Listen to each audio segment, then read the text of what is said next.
Guys, it's Reagan and welcome back to another video. Today's video I'm very excited about and it's one of my favorite recommendations to film every single time. That's right, today I'm going to be chatting through books that are perfect to binge read, either a standalone or a series that I personally could not put down. I was flipping the pages, I either read them in one sitting or two.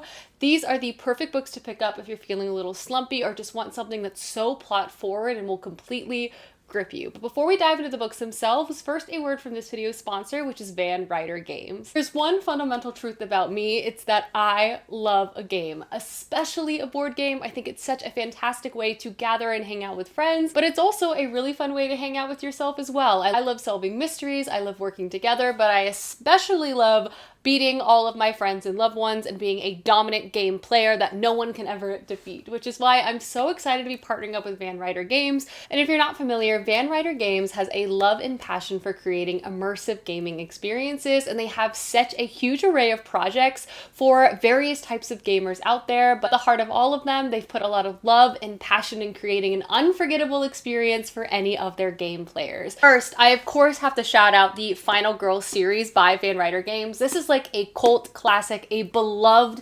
game in the board gaming community. And this is actually a single player game, though I won't lie because it is a little bit scary. I do play co-op with Clay, but you can 100% play this game by yourself. And I personally find it's so difficult to find a fun and engaging solo game, but this is definitely that. Basically puts you, the player, in the shoes of a female protagonist, and you're trying to survive and defeat the slasher killer within the movie you're playing in. This game has a lot of different characters you can play as, and you will definitely win sometimes and you will lose sometimes. It's so engaging, and because they have different box sets and scenarios too, it really can build on itself. It's such a blast. But if you're wanting to play something a little more co-op oriented and perhaps a little more cozy, you also have Garden Guest, which is such a great game to bring to your next game night with friends. And the goal of this game is to compete against your opponents to be the first to create an unbroken path that traverses the entire garden. You're really engaging, very focused on teamwork skills, and there's definitely a wrench because you're technically not allowed to communicate with your teammates, which makes for a very fun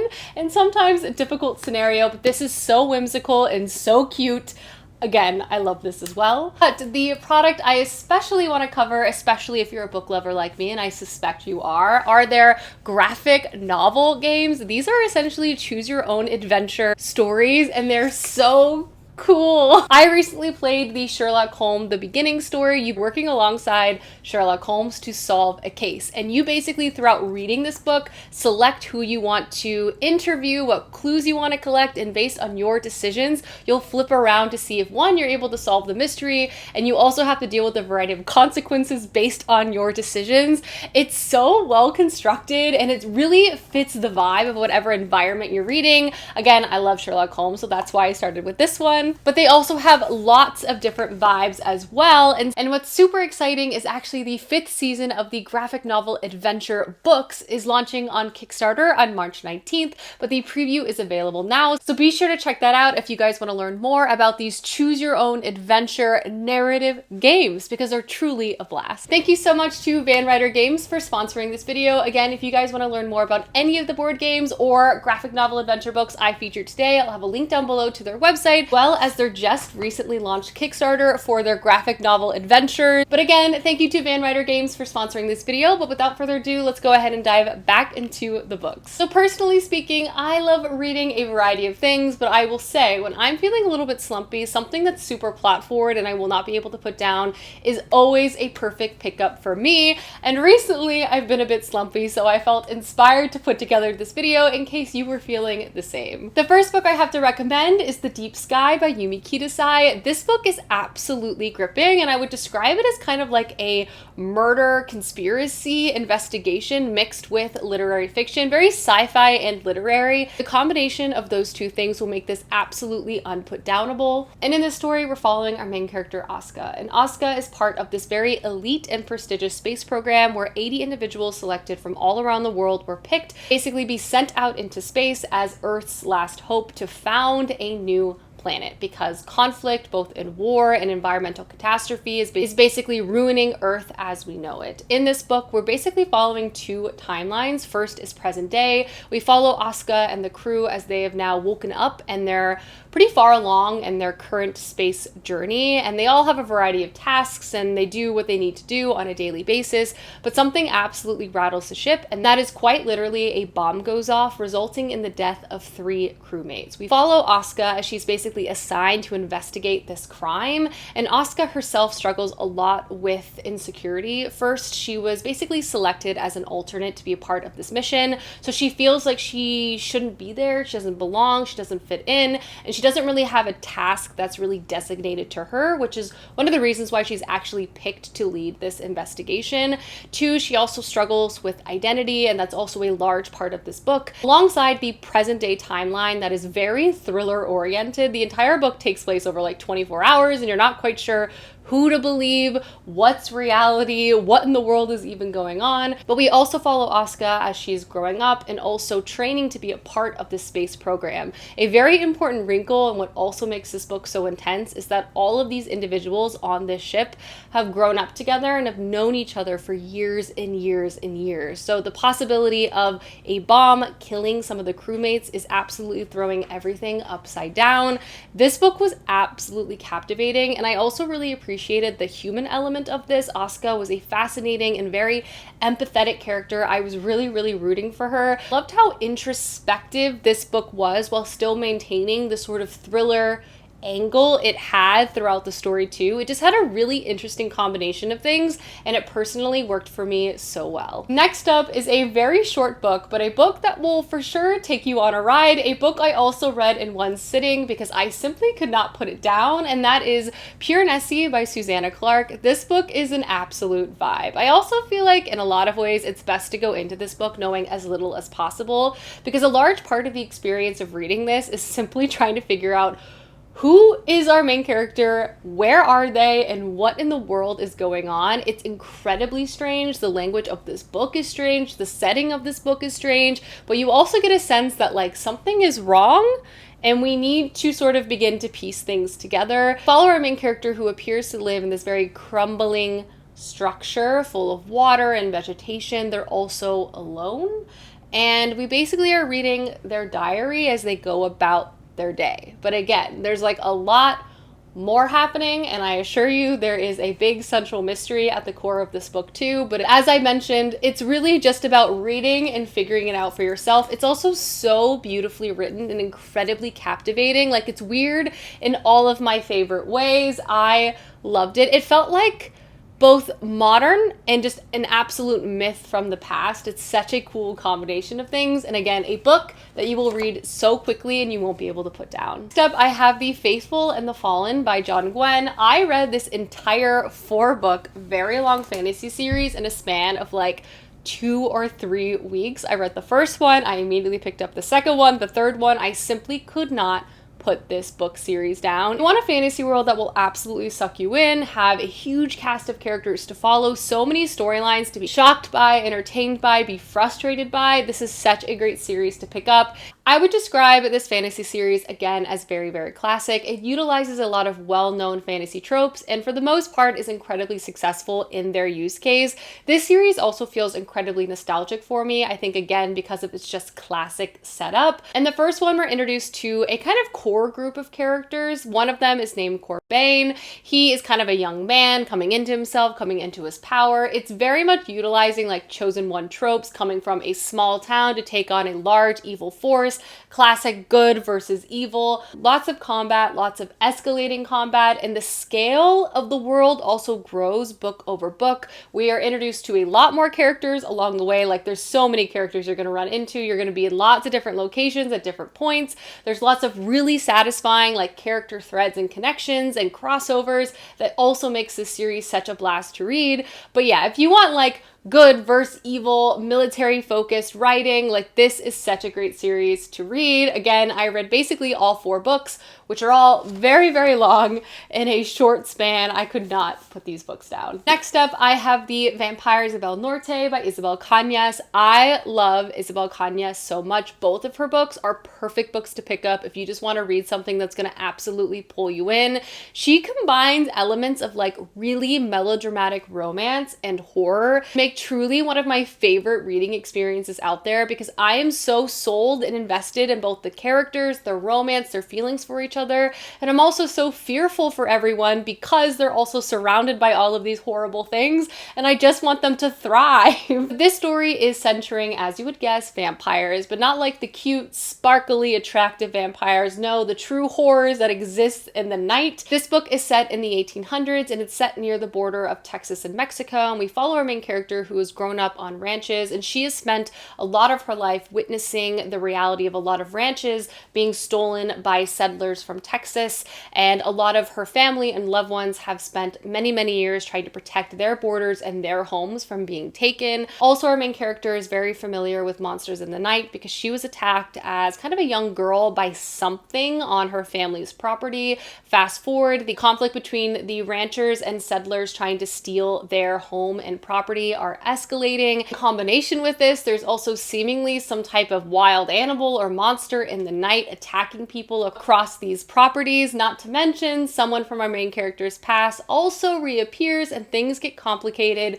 very, very quickly. Again, this book heavily centers a romance, but also has some fantastic historical references and inclusions too, with, again, a very scary horror component. The vampires in this book are truly no joke. It makes some fantastic parallels. I just love everything that the author did in this, and I just will read every single thing she puts out. I have a blast every single time. The next book I have to recommend is The Book That Wouldn't Burn by Mark Lawrence. This is the first book to Mark Lawrence's new series, and another book I would sort of describe as you read it and kind of just go along for the ride. A large part of this book is similarly about just trying to figure out what in the world is going on, who are our characters, what's happening around them, and it creates such an interesting combination of mysteries because there is a mystery we're aware of, but there also is something we feel like we're missing as a reader that's also happening alongside the main plot line, which just creates such a compelling reading experience. This book centers our two main characters, two strangers, one a girl and one a boy. First, the girl grew up in a tiny settlement in an area called the Dust, where monsters basically roam the night and danger lurks around every corner.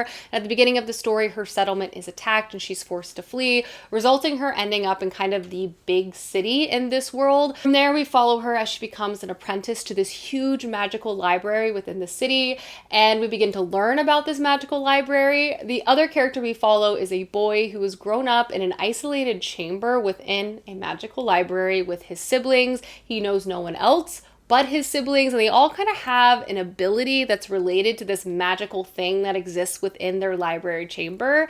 Again, unlikely things begin to occur and their fates become intertwined, and it's so unbelievably good. Not only are the characters so amazing, but this sort of strange, murky mystery will just absolutely propel you through the pages of this book. But my absolute favorite thing about this is for sure the fantasy library setting. The scale that Mark Lawrence is able to create with this library is just so good. You really get the sense that this library is never ending, magical, intangible. It just has so many secrets hidden within it, and I loved exploring it with our main characters.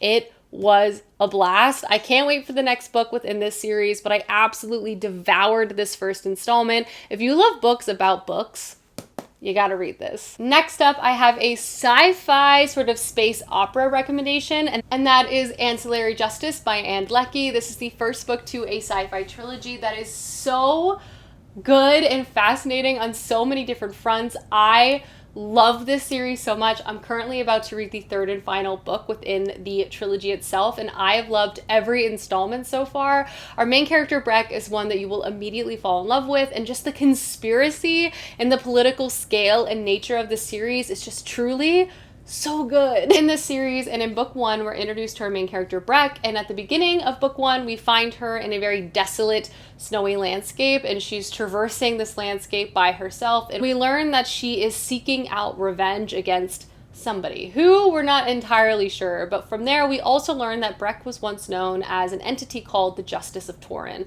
She existed as an AI for an entire ship, and through this AI experience, she also existed through 20 individuals called ancillaries, basically meaning Breck existed for thousands of years through the experience of collective consciousness. But we find her at the beginning of book one as a solo individual, and again, seeking vengeance for some reason. Over the course of book one, we learn not only more about Breck's past, what happened and what led her to where she is today, but we also begin to untangle this huge conspiracy that exists within this sci-fi world. She is a part of this huge empire that has basically been taking over other planets for thousands of years.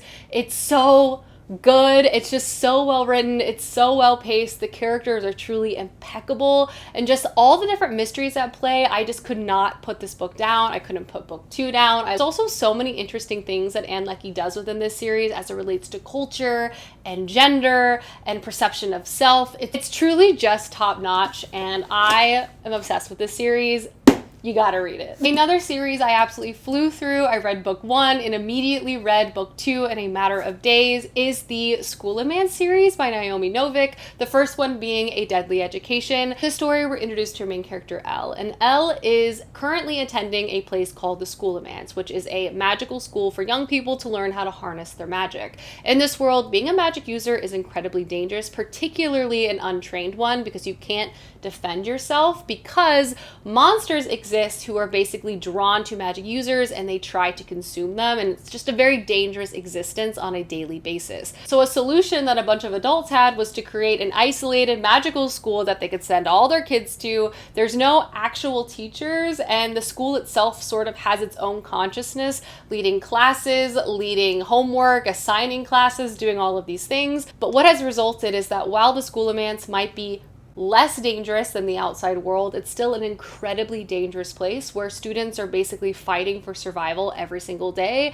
As a result of this, students have made kind of alliances with each other. Just in general, it's created a really toxic and dangerous environment where people don't really want to make friends because their friends might not actually survive year over year. You never want to be alone. It's just a very difficult place to live and survive. And our main character, Elle, would very much describe herself as a loner. She's not interested in dealing with the politics of the School of Mans, kind of sucking up to the snobby, rich, and connected School of Mans kids, but also doesn't feel like she has anything to offer to anyone else in terms of friendship or alliances, so she just decided it would be best to stick by herself. Elle also has some issues because her magic is incredibly powerful, but her magic is trying to make her evil, where essentially she can't accomplish like any simple, straightforward spell, like to clean her room, for example, but she can, like at the snap of her fingers, like destroy the world, making her schoolwork a little more difficult for her. But in this series, you're basically following Elle as she begrudgingly makes friends and connections and also takes on a lot of powers as it relates to the school. It just builds on itself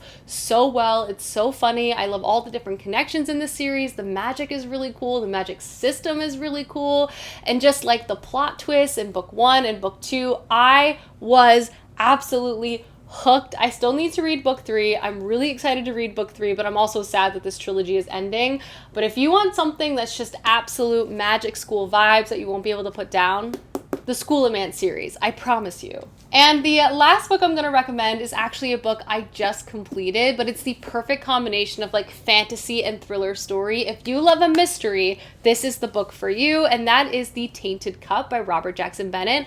I love this genre combination so much. Like, this is basically like Sherlock and Watson vibes, but in an entirely new fantastical world. It has humor, it has plot twists, it has investigations, and I could not put this book down. In this story, we're introduced to our main character, Din. And Din is magically altered in ways that basically allows him to remember everything. Like, he has a photographic memory, and he has this job to basically be assigned to an investigator, and his boss is named Anna, and he's not quite sure how he feels about Anna. She's very, very strange. She's very bossy, she's very intense, and he's not quite sure how he's going to make it through his day working with her. At this fantasy world, it's basically a bunch of cities surrounded by very thick and tall walls because there are monsters called Leviathans that are trying to break in and destroy all of these towns and cities. So it's therefore things like the military and engineers are really important in this world to maintain not only these walls, but also to fight off Leviathans to help citizens. You get the idea. At the beginning of this book, Anna and Din are assigned to an unexpected crime scene where basically a high-ranking engineer was found dead, but not found dead in any usual way, but instead an entire tree combusted out of his body, which is making people a little nervous, obviously. From there, we follow Anna and Din as they look into why this happened, who was involved. It really escalates in lots of different unexpected directions. This book was just a blast to read. First and foremost, The mystery was great. So many twists and turns. It absolutely ballooned from like a small town crime scene to like a huge political conspiracy, and kind of watching that unwind was a blast. But the true star of the show was the characters. Din and Anna were such a fun combination. There's so much humor. Din as a main character is so lovable and strange, and his differences between himself and Anna also created some hilarious situations. Just the banter and the confusion and the shocking moments between them was just a delight to read. I loved watching them solve mysteries, work together, and kind of like take on corruption and political greed. It was a blast. Also, this world is just so strange and unusual. I would almost describe it as like if Godzilla and Attack on Titan had a baby in some ways. It has kind of some sci-fi leaning elements, and it feels like it almost should be steampunk, but instead of it being like metal and technology innovation, it's more like natural innovation. It's all so very strange, but it works so well. It has Robert Jackson Bennett's fantastic writing. He has such a talent at creating an ensemble of characters you will fall in love with and have such interesting dynamics with one another. I was hooked on this book on so many different fronts, from the mystery to the characters. I could not put it down. I loved it so much. And if you love like classic mysteries, you will love this. Or if you just love fantasy novels or want something that's a little bit different, this was such a great pickup. Alrighty guys, those are some books that I think you will not be able to put down and you will absolutely fly through. Thanks again to Van Ryder Games for sponsoring this video. Again, I'll have a link down to their website as well as that Kickstarter down below. But thank you so much for watching this video, and I will see you soon with another one soon. Goodbye!